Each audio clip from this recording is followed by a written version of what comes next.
안녕하세요. 얼마 전 제 인생의 쓰레기를 싹 해치워버린 대한민국의 한 남성입니다. 우리나라를 포함하여 전 세계의 쓰레기가 너무 많아서 골치 아프다고 합니다. 근데 생활 쓰레기는 우리가 노력해서 줄일 수는 있겠지만 인간 쓰레기들은 우리가 어찌 할 수 있는 게 아니라 보니 여광 아픈 게 아니더군요. 그냥 등장할 때마다 처리를 해주어야 했죠. 그리고 저는 제 인생에서 발견된 쓰레기를 즉각 처리해 주었고 지금은 매우 깨끗한 환경 속에서 나의 사랑하는 아들과 함께 지내고 있습니다. 다들 짐작은 하셨겠지만 제 인생에서 처리해버린 쓰레기는 바로 아내였습니다. 만나고 싶지 않은 사람이 되었는데요. 제가 이 쓰레기를 어떻게 처리했는지 지금부터 낱낱이 알려드리겠습니다. 먼저 제 사연을 소개하기에 앞서 저희 어머니를 먼저 소개해 드려야 할 것 같습니다. 왜냐하면 제가 이 쓰레기를 처리해버린 이유가 바로 저희 어머니에게 너무나 큰 상처와 실망을 받은 사람이었기 때문입니다. 저희 어머니는 저에게 아니라 저와 제 여동생, 그리고 제 아버지에게 아주 특별한 분이십니다. 지금도 어떻게 이런 분이 제 어머니가 되셨을까 싶은 생각이 들 만큼 제가 인생에서 가장 존경하고 사랑하는 분이기도 하지만 처음부터 이런 사이가 되었던 것은 아니었습니다. 우리 어머니와 우리 가족에게는 한 가지 비밀이 숨겨져 있어요. 그건 바로 우리 어머니가 제 친어머니가 아니라는 사실이죠. 제 친어머니는 8살에 돌아가셨습니다. 그분도 정말 좋은 분이셨어요. 저와 제 여동생을 낳고는 지극히 정성스럽게 키워주신 분이셨죠. 하지만 선천적으로 몸이 약해서 항상 안방에 누워 계시는 모습을 많이 보여주셨어요. 저희가 유치원에 다녀오면 항상 어머니는 침대에 누워 계시고 저희가 가방 풀고 배고프다고 하면 그제야 겨우 일어나 간식을 챙겨주시는 그런 분이셨죠. 몸은 따라주지 않았지만 마음만큼은 어머니는 저희를 많이 아껴주셨기에 그 어린 나이에도 우리한테 충분한 사랑을 다 주지 못하는 어머니가 미웠던 적은 단 한순간도 없었습니다. 단지 저와 제 여동생은 그때까지도 어머니가 항상 그렇게 누워서 지내는 거구나라는 생각을 하고 있을 뿐이었죠. 하지만 어머니의 그런 약한 모습도 오래 볼 순 없었어요. 왜냐하면 제가 8살이 되던 해 어머니는 돌아가셨거든요. 나중에 아버지께 들어보니 어머니는 암이었다고 했죠. 그렇게 친어머니가 돌아가시고 나서 아버지는 많이 힘들어 하셨어요. 아버지 혼자서 일도 하면서 어린 우리 둘까지 키우는 게 보통 일은 아니잖아요. 그래서 어릴 때부터 저는 아버지를 대신해서 여동생과 함께 집에서 밥도 알아서 해먹고 아버지가 들어오시기 전까지 청소도 해놓는 등 보통의 어린애들은 잘 하지 않는 일을 하곤 했어요. 일들을 많이 하면서 지냈죠. 아버지로서 그 모습이 보기 안타깝기도 하고 또 아버지도 홀로 우리 두 남매를 키우는 게 힘들기도 하셨는지 제가 11살의 나이가 되었을 때 재혼을 하셨습니다. 재혼을 할 당시 아버지가 앞으로 우리가 어머니라고 불러야 할 사람이라고 하면서 데리고 오는데 솔직히 그 어린 나이에도 당황스럽더군요. 그래서 처음부터 10살이 엄마라는 말이 나오지 않았어요. 제 여동생은 그래도 저보다는 좀 어려워서 엄마라고 잘 불렀지만 저는 어릴 때부터 철이 좀 일찍 들어서인지 엄마라는 소리가 안 나오고 어머니라고 불렀습니다. 근데 한 번은 어머니가 재혼하고 얼마 안 돼 살짜리 저한테 그러시라고 하는 것 봤죠. 저는 어머니의 그 말에 어릴 때라 정확한 표현은 잘 못하겠지만 어쨌든 마음이 따뜻해지고 무언가 부족했던 부분이 채워지는 느낌을 받았답니다. 아마도 그건 항상 부족하게 받았던 어머니에 대한 사랑이었던 것 같아요. 영호야, 우리 영호가 나한테 어머니라고 불러줘서 난 참 기뻐. 근데 동시에 조금 슬프기도 해. 우리 영호가 아직은 엄마 거리면서 땡깡도 좀 피우고 했으면 좋겠는데 아직은 엄마 소리 할 나이에 나한테 어머니라고 하는 걸 들으면서 난 마음이 조금 아프다. 영호야, 근데 날 어머니라고 불러도 좋고 엄마라고 불러도 좋고 어떻게 부르든 다 좋고 상관없지만 이거 하나만 기억해줘. 내가 너한테 어떤 식으로 불리든 난 너의 엄마고 이제 내가 언제나 내 편이 되어줄 거야. 그리고 내가 이 세상에서 널 꼭 지켜줄 거니까 언제든 엄마한테 기대 알았지. 내가 피로 널 내 배로 품어서 낳진 않았지만 그래도 난 내가 귀해 나한테 너무너무 소중해. 그러니까 항상 그거 명심하고 언제든 이 엄마한테 달려와 안겨줘 알았지? 그럼 내가 지금처럼 이렇게 꼭 껴안아 줄게. 어머니는 이렇게 말씀을 하시면서 저를 꼭 껴안아 주셨습니다. 그때 제가 쑥스러워 말로는 표현을 못했지만 무언가 뭉클하면서 가슴속에 부족했던 무언가가 순식간에 다 채워지는 듯한 기분이 들었어요.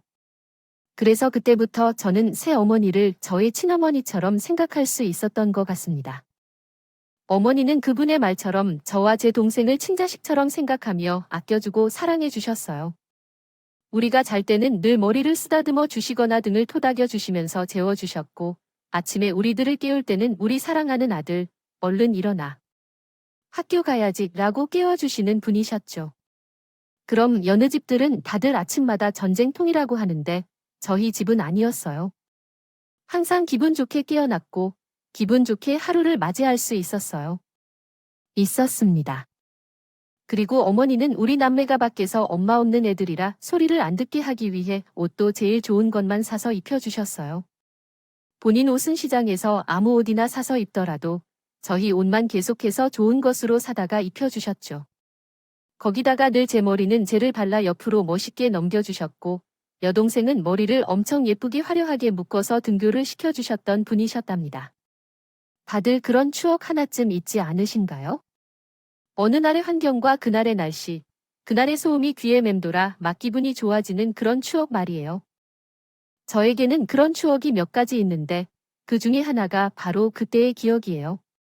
아침에 저는 어머니가 골라주신 옷을 입고 머리는 젤로 멋지게 긴 후에 맛있는 아침을 먹고 있으면 어머니는 그때부터 동생 머리를 묶어주시는데 아침마다 동생은 늘 어머니한테 오늘은 어떤 머리를 하고 싶어요 라고 주문을 넣었죠. 그날도 여동생은 어머니한테 엄마, 나 오늘은 공주머리 할래. 친구들이 공주머리 다 부러워해. 오늘은 치마 입고 공주머리 예쁘게 하고 갈 거야? 라고 했고 거기 어머니는 그래, 우리 공주님 어디 예쁘게 꾸며줘 볼까? 어떻게 해볼까? 어떻게 해야 우리 딸이 제일 예쁘고 공주님 같으려나? 라고 기분 좋게 대답을 해주셨어요. 그때 그 기억이 저한테 너무 따뜻한 추억으로 남아 있습니다. 그만큼 우리 어머니는 우리에게 따뜻하고 사랑 그 자체의 존재였죠. 하지만 아주 잠깐 그런 어머니를 제가 힘들게 했던 때가 있었어요. 아무리 철이 일찍 들고 새어머니 일지라도 사랑을 듬뿍 받으며 자랐다. 이만 사춘기에 접어들리 괜스레 그 사실이 싫고 짜증이 나더라고요. 어머니는 변함없이 잘해주셨지만 그냥 어린 나이에 친어머니가 너무 보고 싶고 새어머니는 존재 자체가 싫어서 반항을 많이 하고 새어머니의 마음을 많이 아프게 했었습니다. 그때 마침 질이 안 좋은 친구들과 어울리게 되었고 저는 아주 나쁘게 사고치며 지내는 학생은 아니었지만 매번 집에도 늦게 들어가고 아버지가 보내주신 학원도 수시로 빠지면서 부모님의 속을 좀 섞였습니다. 그러다가 또래 친구를 저와 제 친구들이 돈을 뺏은 적이 있었는데 그게 학교에서 걸리게 된 사건이 한 번 있었어요. 그래서 밖에서 일하는 아버지는 못 오시고 새어머니가 학교로 오신 적이 있었죠. 그때도 저는 어머니의 마음을 많이 아프게 해드렸습니다.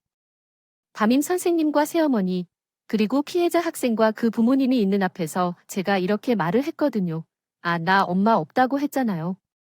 저 사람 내 친엄마 아니에요. 새 엄마라고. 새 엄마인데 뭘 어쩌라고 부른 건데요? 뭐야, 야 이 자식아. 잘못을 했다면 잘못했다고 빌지는 못할 망정. 지금 너 때문에 학교와 계신 어머니 앞에서 어디 그런 버릇 없는 짓을 하고 있어? 너 당장 무릎 안 꿇어. 담임 선생님은 어머니의 눈치를 보며 저를 혼내셨다. 람곳하지 않고 반항을 하고 있었습니다. 하지만 생각지도 못한 어머니 행동에 저는 모든 행동을 멈추고 경직될 수밖에 없었어요. 그리고 그건 저뿐만 아니라 그 자리에 있는 모든 사람이 다 마찬가지였죠. 어머니가 하신 행동은 다름 아닌 피해 학생과 그의 부모님, 그리고 담임 선생님 앞에서 어머니가 무릎을 꿇고 사죄를 했기 때문이었습니다. 죄송합니다. 제가 대신 사죄드립니다. 예, 제가 우리 영호 친엄마가 아니에요. 하지만 영호를 11살 때 만나 지금까지 한 번도 친자식이라고 생각 안 해본 적이 없었습니다. 그런데도 제 사랑과 노력이 많이 부족했나 봅니다. 제가 더 요구할까요? 분발할게요. 제가 앞으로 더 잘 키워볼게요. 그리고 자식 교육 제대로 못 시켜서 죄송합니다. 제가 부족한 부모라서 그럽니다. 제가 더 노력하겠습니다. 한 번만 용서해 주세요. 부디 우리 영호 넓은 아량으로 용서해 주십시오.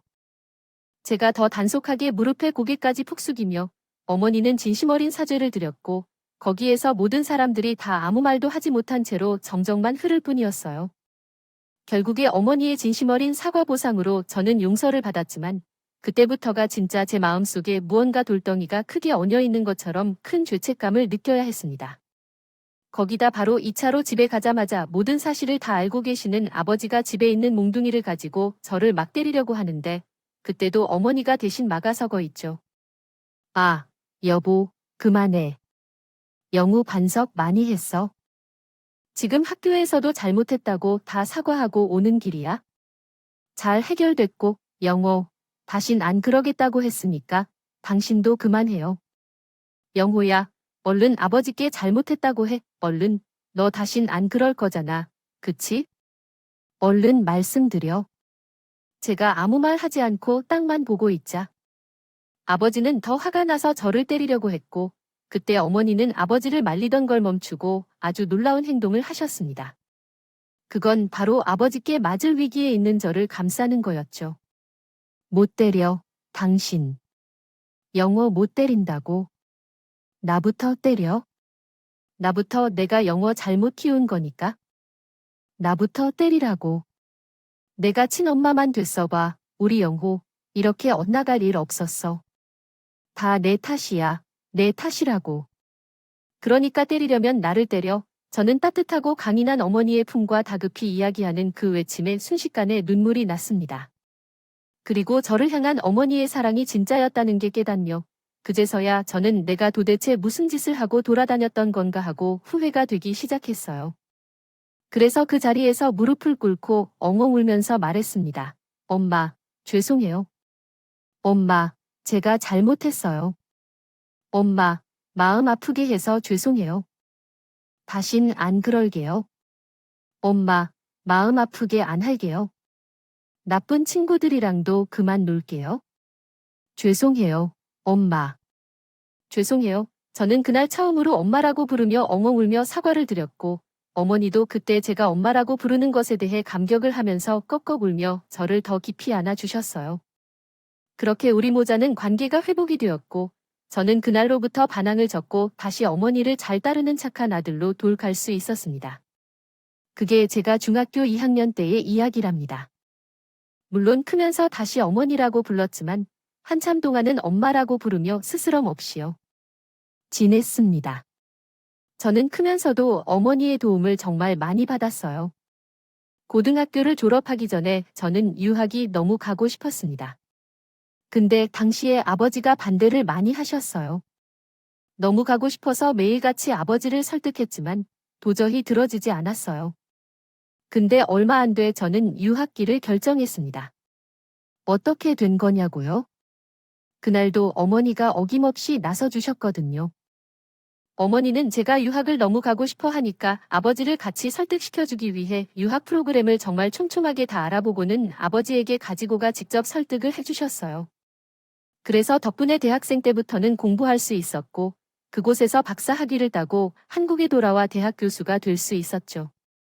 유학 시절에는 어머니가 틈틈이 와서 반찬도 만들어주고 뒷바라지를 다 해주셨어요. 제가 시험 기간에는 제 옆에만 붙어 있으면서 밥 해주고 빨래해주고 청소해주며 케어를 다 해주셨죠.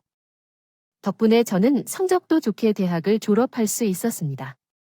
한국으로 돌아와 대학 교수가 되었을 때 비록 초창기라 시간제 교수였고 어머니는 눈물까지 흘리면서 기뻐해 주셨어요.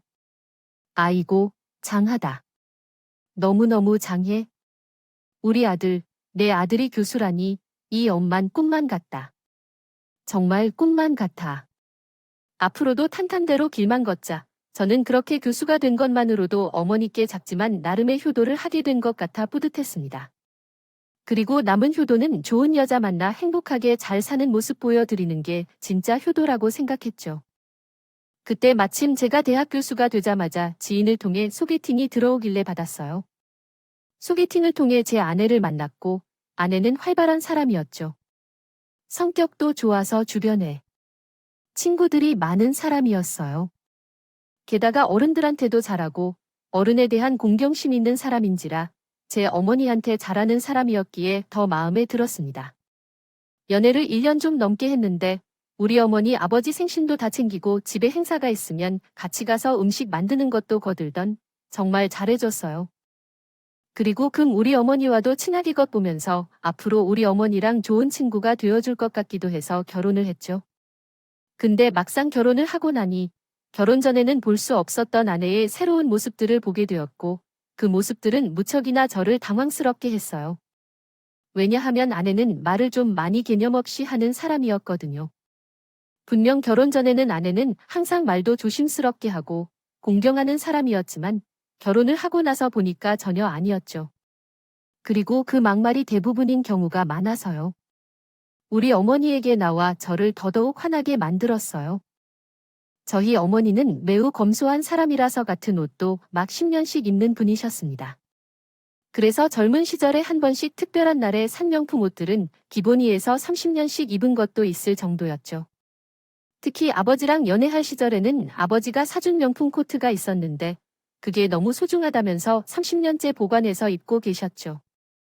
그때 당시 유행했던 스타일이라 지금은 조금 촌스러울 수 있는데 유행은 돌고 도는 거라 제가 봤을 땐 나름 지금 입어도 괜찮아 보였어요. 근데 제 아내가 어머니가 그 코트를 입은 옷을 보더니 갑자기 깔깔거리면서 웃는 게 아니겠어요? 면하는 말이 아주 기가 찼습니다. 어머니, 요즘 누가 그런 스타일을 입어요? 어머나, 이거 도대체 몇십 년대 패션이야? 이거 딱 봐도 오래되어 보이는데, 어머님, 구질구질하게 이런 거 입지 마세요. 아무리 명품이라도만 요즘 예쁜 옷들 많잖아요. 명색이 교수 아들 둔 어머니인데 풍미 있게 좀 사셔야지. 이런 구제옷 같은 거 입고 다니시면 어떡한데. 돈이 없어서 그러시는 거면 나가서 알바라도 하세요. 요즘은 나이 든 사람들도 알바할 수 있는 거 많이 있던데. 우리 어머님은 가만 보면 은근 게으르다. 요즘 여성들은 어머님 다 밖에서 일해요. 어머님처럼 그렇게 집에서 탱자탱자 놀지 않는다고요. 그 말을 들은 어머니는 무척이나 당황스러워 하셨습니다. 그리고 저는 화가 났어요. 그래서 아내를 혼을 했죠. 그리고 아버지도 그때 거기 같이 계셨었고 함께 거들어서 아내를 혼을 냈습니다. 당신, 지금 시어머니한테 말하는 본세가 그게 뭐야? 저 코트 아버지가 30년 전에 어머니 사드린 코트야. 너무 소중하다면서 지금까지 아껴 입으시는 건데 그걸 비웃으면서 깔깔거리. 그리고 당신이 뭔데 어머니한테 밖에 나가 알바를 하라 말아야 어디서 배워먹은 버르장 버리냐고. 당장 사과드려 어서. 그래, 애미야, 말실수가 너무 크다. 전엔 안 그러더니 요즘 결혼해선 왜 이렇게 내? 시어머니를 막대하냐? 친딸처럼 생각해준다고 해서 너무 막 하는 거 아니냐? 당장 사과 들려라네. 남편 아니었으면 너 오늘 나한테 한 소리 크게 들었을 거다. 저와 아버지의 큰 소리에 아내는 갑자기 울먹거렸다. 이 더 가관이었습니다. 아니, 제가 뭐 나쁜 말 한 것도 아니고 있는 사실 그대로 말한 건데 왜 저한테 그러세요? 그럼 아버님도 어머니께 명품 옷 하나 새로 사주시지 그러셨어요. 아버님이 안 사주니까 어머님이 30년째 같은 옷만 입으시는 거 아니에요? 그리고 당신도 너무해, 죄송해요. 저 오늘 같이 외식 못 하겠어요. 집에 갈래요? 아내는 그렇게 말해버리고는 삐진 채로 집으로 가버렸어요. 그날은 부모님을 모시고 밖에서 외식을 하려고 했던 거였는데 다 파토가 나고 말았던 거죠. 그날 이후로 집에 가서 얼마나 싸웠는지 모릅니다. 하지만 아내의 문제 행동은 전혀 개선이 되지 않고 있었어요. 제가 40대가 넘어간 이후 저는 드디어 대학교에서 정식 교수가 되었습니다. 제가 정식 교수가 된 건 저나 저희 부모님이나 모두가 다 기뻐해 주셨지만 누구보다도 아내가 좋아했어요. 저는 아내가 좋아하길래 그걸로 됐다 싶었죠. 하지만 또 도를 넘어가 저를 분노하게 만들었습니다. 내가 정식 교수가 된 이후엔 점점 안에 기고 만장이 심해져만 갔어요. 저는 거의 자기가 교수가 된 줄 알았네요. 그렇게 점점 너무 행동이 삐뚤어져 간다 싶을 때쯤 저를 분노하게 만드는 일이 발생하고 말았어요. 어느 날은 아내가 자기 친구들을 데리고 와서 제가 정식 교수가 된 걸 축하하는 자리라면 집안에서 술자리를 만들었더라고요. 저도 모르는 축하 파티였는데 퇴근하고 와 보니까 아내가 친구들을 불렀다면서 집에 같이 있었던 거였죠. 너무 당황스러웠지만 이미 벌어진 일이기에 저는 재밌게 놀다 가시라고 할 참이었습니다. 그리고 몇 개 배달 음식이라도 더 시켜주려고 했죠. 근데 거기에 전혀 생각지도 못한 인물이 있었어요. 그건 바로 저희 어머니였습니다. 저는 당황스러워서 물었어요. 아니, 어머니, 여긴 왜 계세요? 어쩐 일이세요? 저희 집에는 아니, 에미가 오늘 너 교수 된 거 축하하는 자리 만들었다면서 파티 음식 만드는 걸 좀 도와달라고 하더라고. 그래서 왔지네. 아니, 음식 만드는 걸 도와달라고 했다고요? 저 사람이요. 저는 이미 어머니의 대답에 어이가 없었는데 그 뒤에 이어져 오는 아내 행동에 더 어이가 없었습니다. 왜냐하면 정작 아내는 친구들이랑 거실에서 놀기 바빴거든요. 어머니 혼자 고군분투 하면서 주방을 왔다 갔다 하며 떨어진 음식들을 채워주기에 바빴습니다. 그 모습을 가만히 보고 있다가 저는 너무 화가 나서 아내를 주방으로 불러 어머니가 있는 앞에서 이게 어떻게 된 거냐고 따지듯 물어봤어요. 당신, 이게 지금 뭐 하는 짓이야? 어머니가 무슨 가정부도 아니고 왜 이런 날 불러서 어머니에게 부려먹어? 근데 이때 제가 화가 난 걸 눈치 못 챈 아내가 더 황당한 짓 하더라고요. 어머, 여보, 부려먹다니? 부려먹는 게 아니라 어머님한테 당신 교수 된 거 축하하는 자리 만들려는데 음식을 만드는 걸 좀 도와달라고 한 것뿐이야. 어머님, 근데 음식이 좀 대체적으로 짜요? 간을 좀 싱겁게 해주세요. 그리고 술이 좀 떨어져서 그러는데 밖에 나가서 술 좀 사다 주세요. 제 친구들은 맥주랑 소주 꼭 섞어 마신 애들이니까 적당히 반반씩 계산해서 사오시고요. 돈은 이거 카드 쓰세요. 그리고 간 김에 어머님 먹고 싶은 것도 슈퍼에서 대강 좀 사와서 드세요. 아니면 여기 음식 드셔도 되고요. 아니지. 좀 모자리나. 아튼 좀 적당히 알아서 하고 계세요. 얼른 슈퍼 먼저 다녀와 주시고요. 여보, 뭐해? 나가자. 얼른 친구들 기다려. 저는 아내 행동을 보면서 어이가 없었습니다. 정말 이 상황에서 할 말이 떠오르질 않아 화가 났고 쳐다보고 있으니 눈치 없는 아내는 더 가관인 짓을 하던 거 있죠. 아차차, 내 정신 좀 봐. 그리고 이건 이따가 제가 취해서 까먹을까 봐 미리 드리는 거예요. 이거 오늘 저희 음식 만들어준 값이에요. 어머니, 이렇게라도 알바이 버니까 좋으시죠? 20만 원 넣었으니까 반나절 일당치곤 엄청 센 거예요. 제가 진짜 잘 드린 거라고요. 출장 서비스 부르는 것보다 훨씬 좋게 드렸으니 남은 시간도 잘 좀 부탁드려요. 얼른 술 사다 주시고요. 여보, 뭐해? 얼른 나가자니까. 아내는 눈치도 없이 제 팔을 잡아 끌고는 거실로 데리고 나가려고 했습니다. 저는 그 팔을 바로 뿌리치고는 당장 거실로 나가서 아내가 생각지도 못한 짓을 저질렀어요. 그건 바로 을 다 뒤엎어 버리는 거였죠. 그리고 소리쳤습니다. 당신들 다 나가. 내 집에서 당장 나가. 내가 언제 당신들을 초대했어? 당장 내 집에서 나가라고. 그리고 당신, 감히 우리 어머니를 종부리 부려먹어? 당신, 내가 어머니 모셔다 들리고 오는 동안에 집 싹 치웠나? 이거 안 채워놓으면 남은 집안 살림 다 뒤집어 엎어 버릴 테니까. 그 꼴 볼 자신 있으면 어디 가만히 있어봐. 저는 이렇게 말하고는 벙쪄있는 아내와 그 친구들을 뒤로 하고는 어머니 손을 잡고 나가 버렸습니다. 그리고 저는 집에 돌아와서는 쥐잡듯이 아내를 잡아 버렸어요. 도저히 그냥 넘어갈 수 있는 수준이 아니었거든요. 결국 그 뒤로 아내는 자기의 잘못을 알고는 저희 어머니에게 직접 찾아가서 사과를 드렸죠. 어머님. 죄송해요. 제가 생각이 짧았어요. 전 그저 진짜로 단순히 도와달라는 마음뿐이었는데 기분 나쁘셨다면 죄송합니다. 다신 안 그럴게요. 그래, 뭐 그럴 수 있다. 근데 조심은 해야겠더라. 아가, 내가 널 정말로 친딸로 생각하고 받아들이긴 했다만 내 딸도 나한테 그렇게 나네 시험이지네 종이 아니다. 다신 그러지 마라.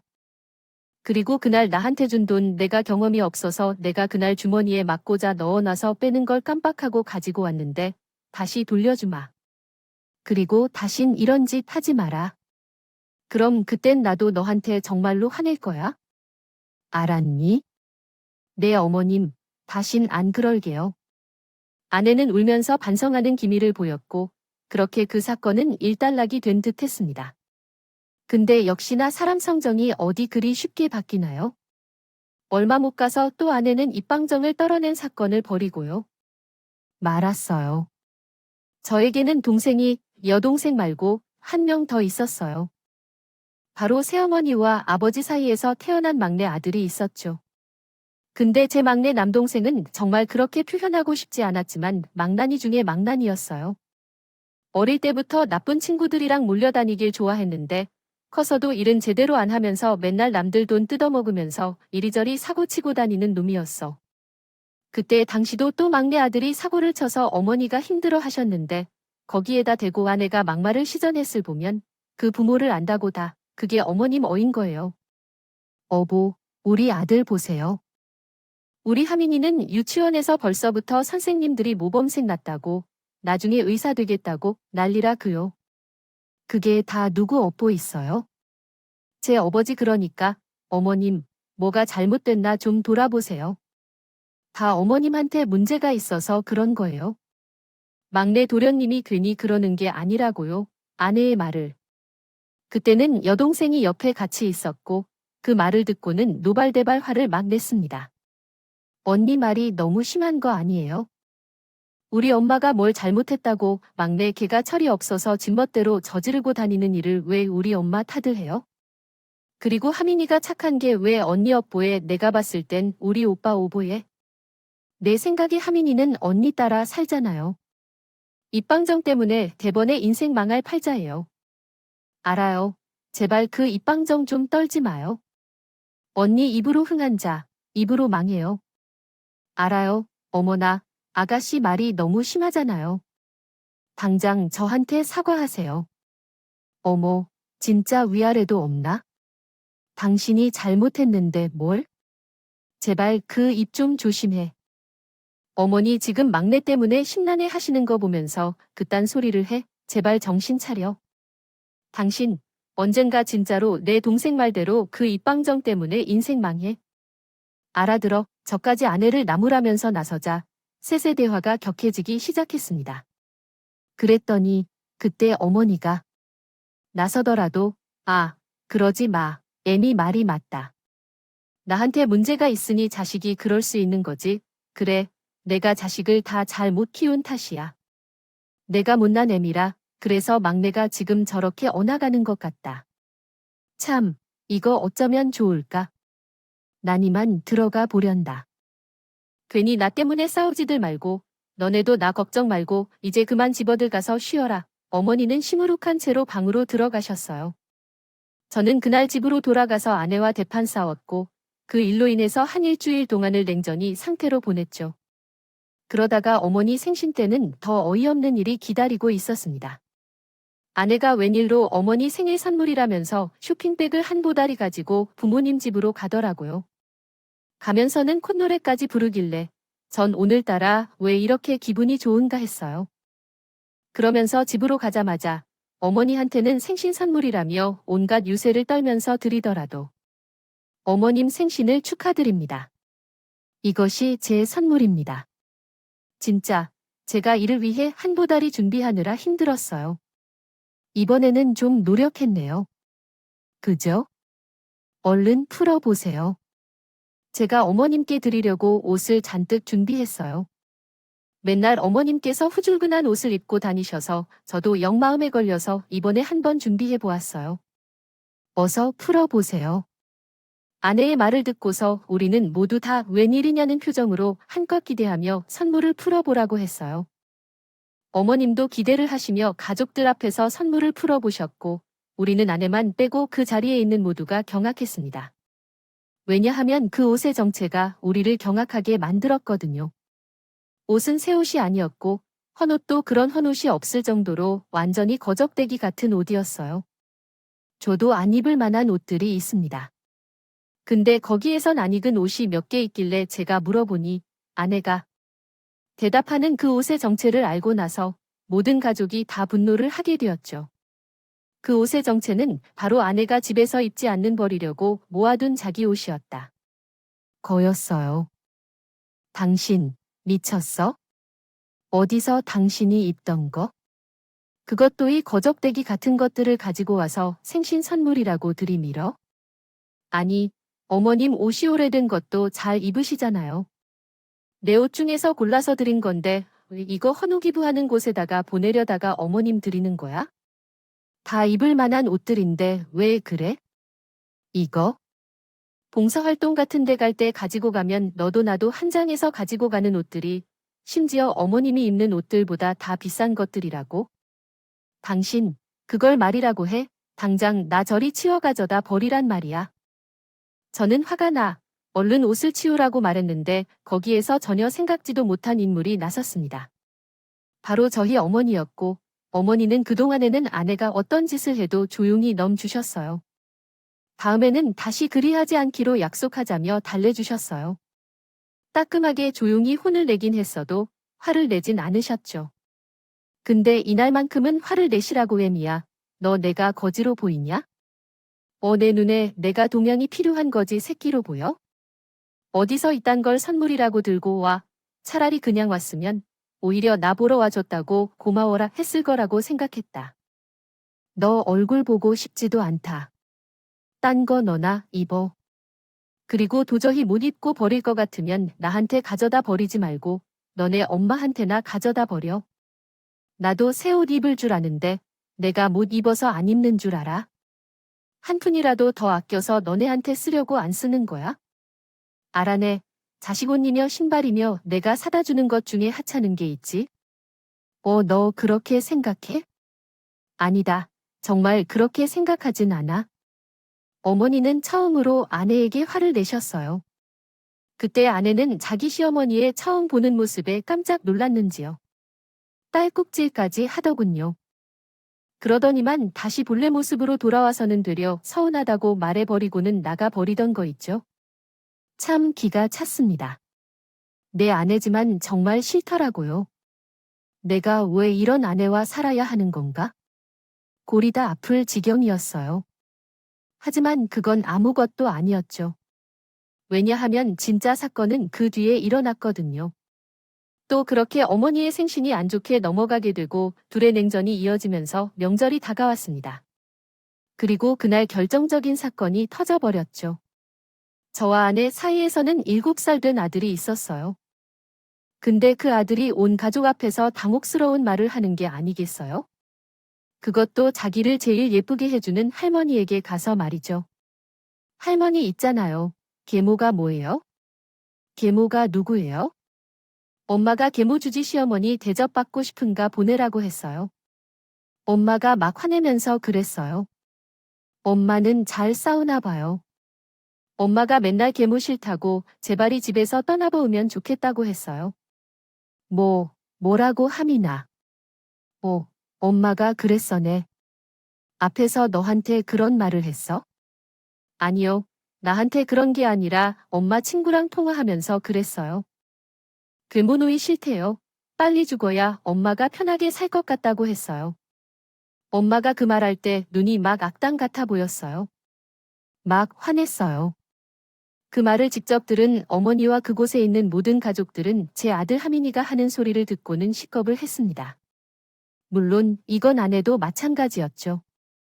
알고 보니 그동안 아들 앞에서 아내는 저희 어머니 욕을 그렇게 한 거였고 그걸 알게 되면서 그 자리에 있는 모두가 다 발칵 뒤집히게 되었습니다. 어머니, 그게 어떻게 된 거냐면요. 죄송해요. 제가 실수했어요. 제가 잘못했어요. 그러려고 그런 게 아니라, 아니, 그게 아니에요. 제가 잠시 미쳤었나 봐요. 죄송해요, 어머니. 잘못했어요. 아내는 무릎까지 꿇고 싹싹 빌면서 말했어요. 하지만 그 누구도 거기에서 아내의 사과를 받아주지 않았죠. 저는 거기에서 아내와 더는 같이 살 이유도 느끼지 못했습니다. 내가 아주 작정하고 내 아내를 무시하고 사는구나. 됐다. 꼴보기도 싫다. 내가 너 꼴보기 싫어. 넌 내 며느리 아니야. 당장 나가. 앞으로는 다시 내 집에 발 들리지도 마라. 넌 내 며느리 아니다. 나가네. 얼굴 보고 있으면 내가 여기서 더 뭐 할지 모르겠으니까. 못 보고 싶지 않으면 당장 나가라고 아버지는 잔뜩 화가 난 채로 말씀하셨고 결국 아내는 그대로 쫓겨나고 말았습니다. 근데 더 어이가 없던 건 아내는 집에 가서 투덜거리기만 할 뿐 반성의 기미가 전혀 보이지 않았다는 것이었습니다. 거예요. 저는 그 모습을 보고 더는 같이 못 살겠다는 생각이 점점 더 확고해지는 생각하고 있었을 때 생각지도 못한 일을 겪으면서 아내와는 끝내 이혼을 할 수밖에 없었습니다. 아내와 이혼을 계속해서 고민하고 있을 때 어느 날 막내 동생한테 연락이 왔어요. 그리고 다짜고짜 하는 말이 어이가 없었죠. 형, 아내 단속 잘해. 형수 내가 보니까 무서운 사람이더라. 뭐, 무슨 말이야? 알아들게 말해. 이걸 공짜로 말해줘야 나 말이야. 저는 또 남동생에게 무슨 일인지 말하라고 다그쳤고 그 뒤로 남동생에게 듣은 이야기로 인해 큰 충격적인 이야기를 들어야만 했어요. 왜냐하면 남동생이 말해준 충격적인 이야기는 제 아내가 바람을 피고 있다는 이야기였어요. 평소 아내는 명예욕이 아주 심한 사람이었는데 강남에서 한 잘 나가는 의사랑 바람을 피우고 있었던 거였어요. 그걸 제 남동생이 잘 다니는 강남에 고급 술을 파는 바가 있었는데 거기에서 제 아내가 강남에서 병원하는 의사와 바람피는 현장을 딱 목격을 한 거였어요. 남동생은 그 증거 사진까지 저에게 다 보여주었기에 저는 더 놀랄 수밖에 없던 거였죠. 그래도 더 확실한 사실 확인을 위해 저는 사람을 시켜서 직접 조사를 했고 실제로 아내는 바람을 피고 있던 것이 맞았습니다. 심지어는 저 몰래 이중 살림까지 준비하고 있는 것까지 다 알게 되었죠. 아내가 새 집까지 왔다 갔다 하는 사진까지 모두 다 포착이 되고 나자 저는 정말 어이가 없었고 내가 지금껏 이런 사람이랑 결혼 생활하고 있었구나라는 허탈감에 자괴감까지 들더군요. 저는 모든 증거들을 가지고 아내에게 갔습니다. 근데 더 웃긴 게 뭔지 바로 아내의 반응이었습니다. 당신, 이거 설명해.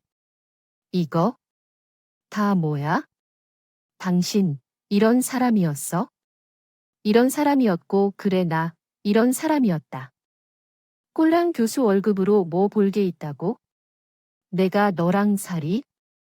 나, 당신이랑 이혼하고 이 사람이랑 재혼할 거야? 이 사람, 강남에서 은 줄 알아? 당신, 애들처럼 구질구질하게 사는 집안 아니라고. 어차피 조만간 이혼 얘기 꺼내려고 했는데, 잘 됐네. 다 알았으니 조용히 내 인생에서 물러나. 알았니? 아내는 저한테 이렇게 말을 하더니 그냥 자리를 떠버렸습니다. 진짜, 사람의 밑바닥을 다 보게 되는 경우가 이런 거구나 싶더라고요. 저는 이런 아내가 너무 심했기 때문에 본대를 보여줘야겠다고 생각했어요. 그래서 위자료의 양육권까지 싹 다 받아냈고 그 상관남 한테까지 위자료 소송을 걸어서 받을 수 있는 돈은 최대한 다 끌어모아서 받도록 했죠. 그러게 결국 혼에 성공을 했고 저는 아이도 데리고 올 수 있었고 돈도 지킬 수 있었답니다. 근데 그 뒷 이야기가 진짜예요. 저는 그날 아내가 이혼하기 전 마지막 만남에서 사람의 밑바닥을 다 봤다고 생각했는데 그게 아니었습니다. 진짜 밑바닥은 그제서야 나왔거든요. 제가 집에서 아들과 함께 있는데 저에게 전화가 왔습니다. 바로 아내였고 일이 남았나 싶어서 일단 받았는데 진짜 우는 소리를 들어야 했죠. 여보, 전화 받았네. 여보, 있잖아. 나 좀 용서해 주라.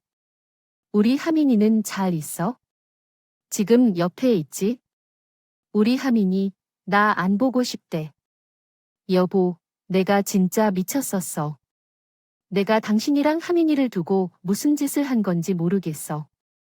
나 그 인간이랑 헤어졌어. 나 다신 그 의사 놈이랑 안 만날 거야. 그러니까 우리 다시 합치자. 여보, 제발. 나 지금 당신이 너무 필요해. 우리 하민이가 너무너무 보고 싶어. 뭐라는 거야? 이 여자가 그렇게 그 돈 많은 의사가 좋다고 쫓아갈 땐 언제고, 이제 와서 용서를 해달래.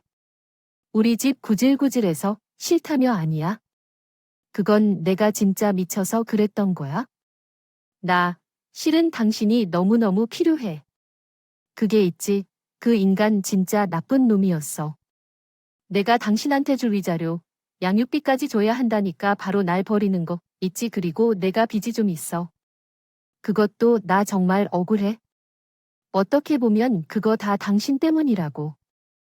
당신 동생이 내가 바람피는 거 알고 나서 증거 사진 찍어서는 당신한테 다 보여줄 거라면서 협박했어. 그래서 자기 입막음 하고 싶으면 돈을 내놓으라고 그랬다고. 처음엔 1,000만 원, 그 다음엔 800만 원, 그렇게 조금씩 해서 가지고 간 게 5천만 원이야. 그게 말이 돼? 나한테 그 돈이 다 어디어 다 대출받아서 줬는데. 마지막엔 내가 진짜로 없다고 하니까 나 골탕 먹인다고 당신한테 쭈르르 가서 다 밝힌 거라고. 이러니까 다 당신 때문이지. 당신만 아니었어 봐. 내가 그 돈 썼나 빚질 일도 없었다고 이야. 내가 아직도 정신을 못 차렸구나. 저기요, 애보기 창피하지도 않으세요? 하민이가 당신 뭘 보고 배우겠어? 나 진짜 당신이랑 이혼하게 잘했다. 우리 하민이 이런 걸 못 보게 해서 정말 다행이야. 이봐요. 당신이 바람만 안 피워도 당신 이렇게 인생 망하지 않았어. 그게 다 당신 보인 거야? 알아. 자기 인생 자기가 다 망쳐놓곤 어다 대고 내 탓이래. 제발 정신 차려.